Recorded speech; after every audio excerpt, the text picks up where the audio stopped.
Hello guys. आज का जो वीडियो है ना वो किसी घर से रिलेटेड नहीं है, ना कोई मोटिवेशनल वीडियो है, ना कोई डीआईवाई वीडियो है। आज के इस वीडियो में मैं आपके साथ अपना ब्लॉग शेयर करने वाली हूँ कि लंदन के आसपास जो मंदिर हैं, जो मैंने कुछ मंदिर इसमें कवर किए थे, तो यहाँ पे कैसा दिखते हैं मंदिर और किस टाइप के मंदिर मैंने कवर किए थे और कहाँ कहाँ के मंदिर मैंने कवर किए थे, ये सारी चीज़ें मैं आपके साथ शेयर करने वाली हूँ। मेरा ये प्लान रैंडमली बना था। इस दिन मैं सोच रही थी कि कुछ वीडियो मैं आपके साथ फिर से घर से रिलेटेड आज अपलोड कर दूंगी, बट प्लान इतना रैंडमली था कि ना घर से रिलेटेड कोई काम नहीं कर पाई थी और अपने किसी कॉर्नर को मैं क्लीन नहीं कर पाई थी और ना ही कुछ डीआईवाई कर पाई थी, तो इसीलिए फिर मैंने सोचा कि आज आपके साथ कुछ ब्लॉग शेयर करती हूँ। So welcome back guys. Home and kitchen decor idea में आपका बहुत बहुत स्वागत है। एंड मेरे इस वीडियो से आपको थोड़ा भी अच्छा लगे तो प्लीज़ लाइक एंड सब्सक्राइब कर देना और बेल आइकन दबा देना, जिससे मेरे वीडियो आप तक पहुँचते रहें।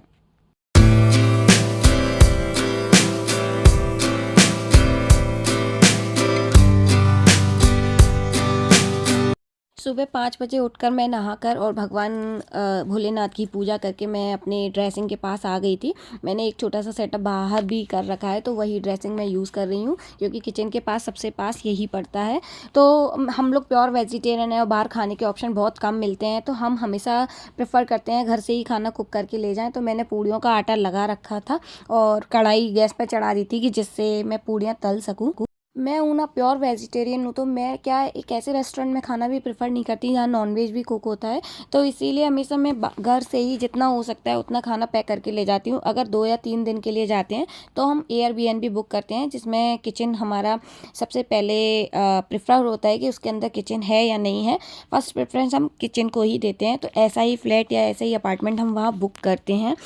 अभी बात आती है पूड़ियाँ की, तो मैं मिनिमम 2 टाइम की पूड़ी अपने साथ ले जाती हूँ। मेरे हस्बैंड बाहर भी खा लेते हैं, तो उनके लिए मैं ऐसा नहीं है कि उनके लिए साथ ले जाती हूँ, सिर्फ 1 टाइम का उनके लिए खाना ले जाती हूँ। अब यहाँ मेरी सारी पूड़ियाँ तल गई थी जितना मुझे ले जाना था। इसके बाद ये सब मैं अपने जो ग्लास कंटेनर में ले जाती हूँ, जिससे मुझे अच्छा लगता है ग्लास कंटेनर में हमेशा कैरी करना, या फिर घर में भी बचे हुए खाने को मैं इन्हीं में रखती हूँ। तो अभी फॉइल पेपर बिछा लिया है ले जाने के लिए, जिससे कि ये नीचे पानी ना छोड़े, और कुछ ना कुछ बिछाना है तो मैं फॉइल पेपर का आज यूज़ कर रही हूँ। और फिर मैंने गिनकर जैसी जितनी पूड़ियाँ मुझे मेरे लिए या मेरी डॉटर के लिए लगेगी, दुआ जितनी खाएगी उस हिसाब से मैंने रख लिया है, और 1 टाइम मेरे हस्बैंड के हिसाब से रख लिया है, क्योंकि मुझे पता था लौटते समय मेरे हस्बैंड तो बाहर भी खा सकते हैं, बट मैं आकर घर पर देख लूँगी क्योंकि 1 डे ही ट्रिप हम कर रहे थे। पानी की बोतल भी मैंने रखी ली है। मैं भी जब कार से हम लोग जाते हैं ना, तो मैं हमेशा प्रेफरेंस करती हूँ कि मैं स्टील की बोतल ही ले जाऊँ। क्यों प्लास्टिक का पानी, प्लास्टिक में रखा हुआ पानी हम पूरे दिन कंज्यूम करें तो वो हेल्थ के लिए अच्छा नहीं होता। तो मैं हमेशा ना स्टील की बोतल ले जाती हूँ। बट मैंने एक चीज़ देखी है, स्टील की बोतल थोड़ा हैवी होती है, तो जब हम पब्लिक ट्रांसपोर्ट से जाते हैं ना, तब मैं सिर्फ प्लास्टिक की बोतल कैरी कर लेती हूँ। और मैंने नाश्ते के लिए भी अप्पे रेडी कर लिए थे। ये आलू वाले अप्पे हैं। अगर इनकी रेसिपी चाहिए तो आप मुझे कमेंट बॉक्स में बता सकते हैं, तो मैं आपके साथ इसकी रेसिपी शेयर कर दूंगी। अप्पे मैं इसलिए ले जाना प्रेफर करती हूँ कि रास्ते में चलते चलते हम आराम से खा सकते हैं, कुछ हाथ भी गंदे नहीं होते हैं, और एक एक अप्पा उठाया और खा सकते हैं। 4-5 अप्पों से अपना पेट भर जाता है, इसलिए मैं हमेशा अप्पे प्रेफर करती हूँ। यहाँ जाने के लिए मैं रेडी हो गई हूँ। जैसे मुझे रेडी होना था, जो मुझे पहनना था वो मैं पहन के रेडी हो चुकी हूँ, और मैंने अपनी दुआ को भी रेडी कर दिया था जाने के लिए। She was very excited to go there, because हम लोग मंदिर जा रहे थे और मैंने उसको बोला था वहाँ काफ़ी कुछ हमें देखने मिलेगा।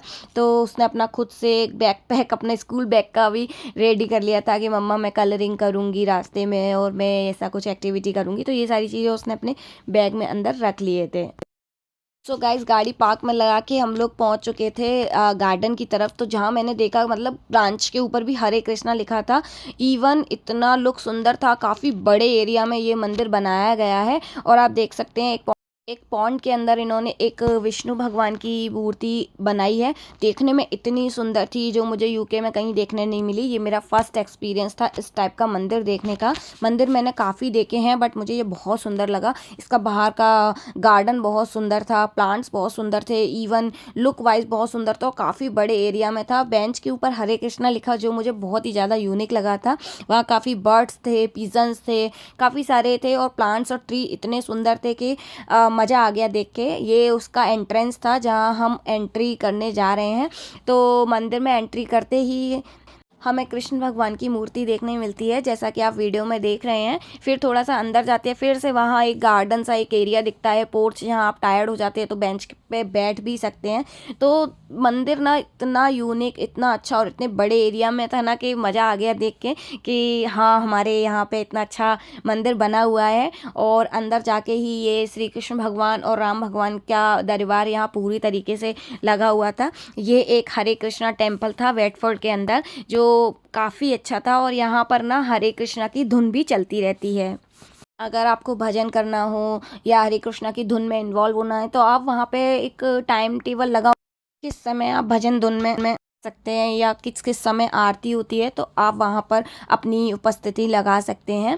मंदिर में ऊपर अपस्टेयर गए थे हम लोग देखने के लिए कि वहाँ क्या है, क्या कुछ देखने के लिए है, बट बहुत ज़्यादा कुछ नहीं था, सिर्फ मंदिर में ऐसे ही उन्होंने बना रखा था। ऊपर प्राइवेट रूम थे, इसलिए वहाँ अंदर जाना अलाउ नहीं था। एक रूम हमें बाद में, जिसको मैं रिकॉर्ड नहीं कर पाई, नीचे एक पंडित जी ने हमें दिखाया था, वो श्री प्रभुत्व महाराज की थी।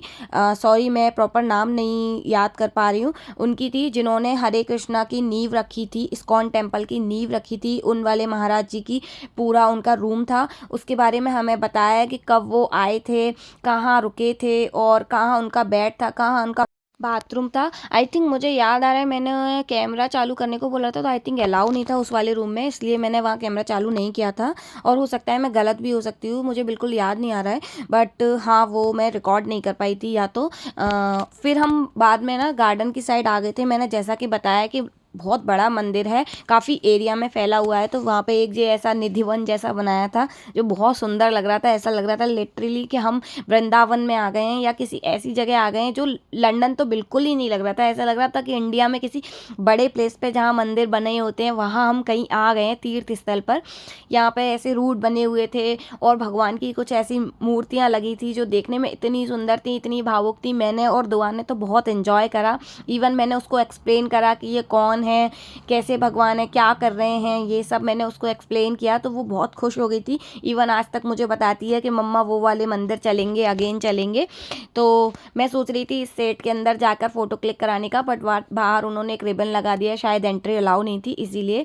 और एक छोटा सा ब्रिज बनाया था, देखो यहाँ भगवान आचार्य जी जैसे उनकी मूर्ति लगाई हुई है। तो ऐसे ही छोटे छोटे उन्होंने प्रदर्शनी लगाई थी, तो देखने में बहुत सुंदर लग रही थी। और यूके में आप एक्सपेक्ट नहीं करते ना, आप इंडिया में ये सारी चीज़ों को सोच सकते हैं क्योंकि ये हमारे कल्चर से वहाँ जुड़े हुए हैं, बट लोगों ने यूके में, विदेश में भी हमारे कल्चर को इस तरीके से बताया है, लोगों को, बच्चों को समझाने के लिए इतना अच्छा उन्होंने वे दिया है। इवन टाइम स्पेंड करने के लिए, भगवान की भक्ति में लीन होने के लिए इतना अच्छा मंदिर उन्होंने बनाया है। मतलब दिल खुश हो गया था देख के, सुन के, वहाँ बैठ के भगवान की सारे दिन धुन सुन के, हरे कृष्णा कृष्णा कृष्णा हरे हरे, हरे राम राम राम हरे हरे। तो इतना अच्छा लगता है इस धुन में उन लोगों के, तो वहाँ इतना अच्छा लगता है, सुकून मिलता है, मन को शांति मिलती है और लगता है कि है ना, हमें यहाँ महीने में एक बार तो आना ही चाहिए। अब आपको एक और अच्छी बात बताती हूँ, विदेश में गाय देखने के लिए नहीं मिलती है, बट इवन इस मंदिर में गौशाला भी उन्होंने प्रॉपर बनाई थी। तो देख के इतना खुश हुआ। गाय, इवन हाँ, गाय ना इंडिया जैसी नहीं थी, गाय का साइज बहुत बड़ा था और देखने में बिल्कुल अलग थी। और आप यहाँ पर गाय को अपने हाथ से खाना भी खिला सकते हैं। वो खाना जैसे कि यहाँ पे जो आप बाउल में देख रहे हैं, उन्होंने ये कद्दू कट कट करके रख दिए थे और एक बाउल 3 पाउंड का दे रहे थे, तो हमने भी लिया था कि इस बहाने गाय माता को कुछ तो खिलाएं, थोड़ा बहुत पाप हमारे भी दूर हो जाएंगे। ये गोवर्धन भगवान की तस्वीर थी जो मुझे बहुत अच्छी लगी, जो मैं फ़ोटो में ऐड कर रही हूँ। अब हम जा रहे हैं गायों की तरफ, क्योंकि दुआ को गाय देखे हुए 2 साल हो गए थे। जब वो 3 साल की थी तब उसने गाय देखे थे इंडिया में, और अभी मैं यहाँ दिखा रही थी, तो उसको याद तो था कि गाय कैसी होती है, बट यहाँ की गाय देखकर थोड़ा सा डर रही थी और पास नहीं जा रही थी। तो हमने और मेरे हस्बैंड ने जो बाउल लिया था, वो हम गाय को खिला रहे थे। और गाय का आप देख सकते हैं कितनी सुंदर लग रही थी गाय देखने में। और अपने देश से बाहर विदेश में ऐसी सारी चीज़ें देखो तो एक अलग ही मन खुश हो जाता है, प्रफुल्लित हो जाता है, और समझ नहीं आता है कि वाकई में हम विदेश में रह रहे हैं या फिर विदेश में रहने वाले लोगों ने वाकई में एक छोटा सा इंडिया बना रखा है, या भगवान के लिए एक ऐसा कॉर्नर बना रखा है कि जहाँ हमारा मन खुश हो जाए, मन को एक शांति मिल जाए। तो फिर बस गौशाला से वापस आने के बाद हम लोगों ने डिसाइड किया कि दिन में 1 बज गया है और अभी हमारे पास टाइम है शाम तक घूमने के लिए।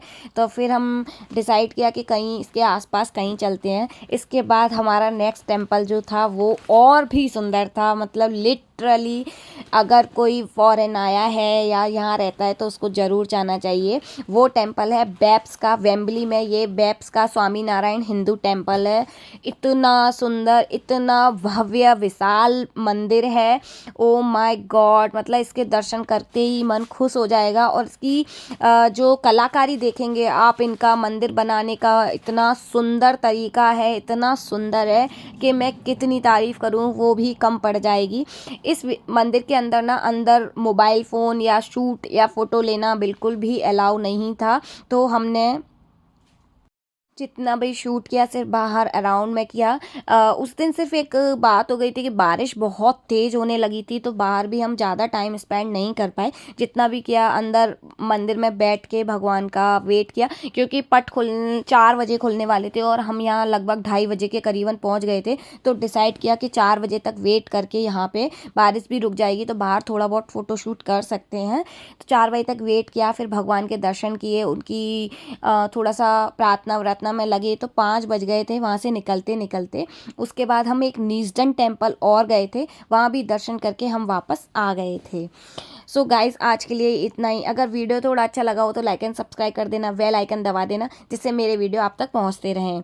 और ये भी, अगर आप लंदन रहते हैं या आपके कोई रिलेटिव रहते हैं और आप लंदन घूमने का प्लान कर रहे हैं, तो आप एक भगवान के नाम का भी एक ट्रिप लगा सकते हैं। जैसे कि आप लंदन के आसपास कौन से टेम्पल्स हैं जिनको आप एक दिन के अंदर पूरा कवर कर सकते हैं, और देखने में आपका मन इतना खुश हो जाएगा, लिटरली आप बहुत खुश होके जाएंगे और आपको बिल्कुल फील नहीं होगा कि ये इंडिया के बाहर है।